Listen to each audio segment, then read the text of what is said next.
Back. Tonight, we've tracked the development of the Bush Doctrine and the response of the Obama Doctrine, and how both have played out in the Middle East and across the world. Here to tackle the big picture is our panel. Charles Lane, opinion writer for the Washington Post. Liz Cheney, who along with her father just wrote a scathing assessment of President Obama's foreign policy. And syndicated columnist Charles Krauthammer. Chuck, let me start with you. How responsible is the Obama Doctrine? Multilateralism, reluctance to use force, ending wars instead of winning wars.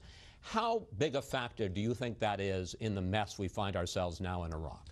Well, I don't think you can say it caused it, because I think these forces were welling up in some ways for a century, but certainly since before he became president. These insurgents and Islamists were looking for opportunities. But I think the decision to stay out of Syria, the decision to pivot to Asia, all communicated loud and clear the idea that the United States was not as interested as it had been in the Mideast before, and that therefore there was an opening and an opportunity if people wanted to be disruptive.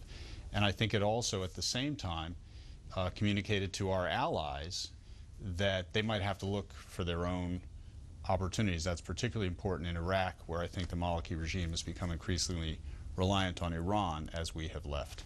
But Liz, some critics say that the real problem was not the Obama Doctrine, but the Bush Doctrine as practiced by President Bush and by your dad. Iraq had nothing to do with 9/11. There was almost no al-Qaeda presence in Iraq before the U.S. did.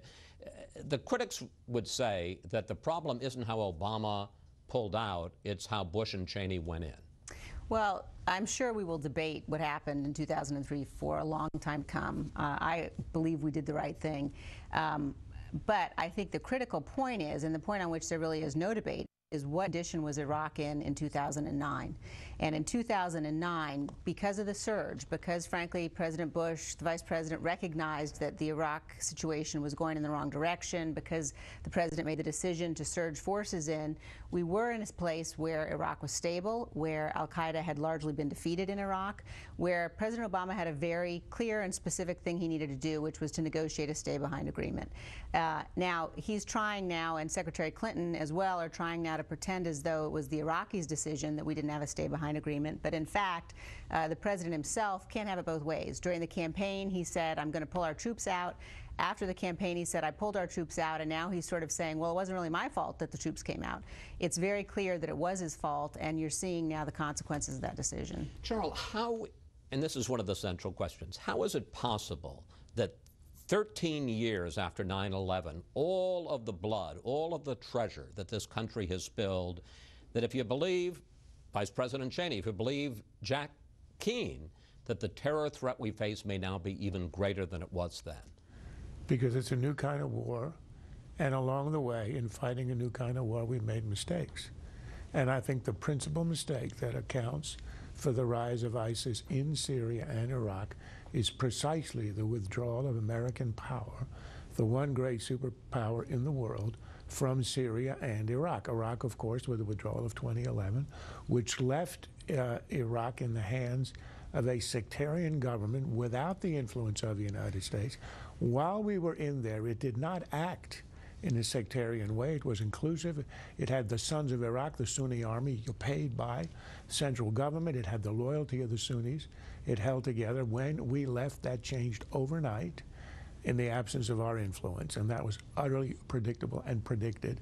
And of course, in Syria, when Obama spoke about Assad had to go, he did nothing. He left a vacuum into which the bad guys went: Iran, Hezbollah, and Russia. This is what always happens.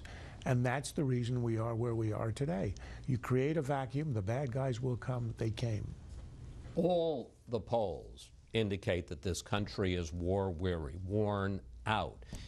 What do we do now? Does the country have the will? Does this president have the will to confront this new terror threat, Chuck? I think there's been a tendency to swing between these last two administrations from absolute massive involvement with ground troops to the opposite under Obama. We won't even think about airstrikes, let alone ground troops.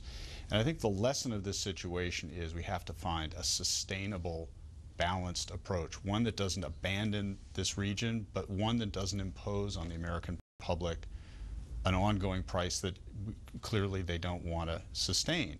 And I think that's going to take some internal unity in this country, an end to political polarization, and a lot more seriousness from everybody about this long-term situation. Liz, does this country, does this president have the will to confront this threat? Part of making sure the country has the will is having a president who leads. And I'm very worried. Obviously, I'm not a fan of this president. I think that his foreign policy has been a disaster. But time and time again, even when he's made a decision that he wants the American people to support, he doesn't get out there and fight for it. We need somebody who is in the Oval Office who recognizes that we face a clear and present danger to the national security of the nation, and who's willing, frankly, to go out and generate the kind of support we need among the American people to fight that. Charles, final thought. And leadership requires honesty and leveling with the people. The people will make the right decision if they're given the honest truth. Obama argues that unless you adopt his policy of withdrawal, the only alternative is all-out war. It's not.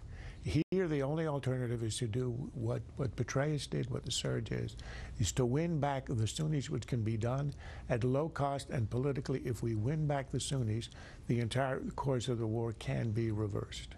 Thank you, panel. And thank you. Tonight, it seems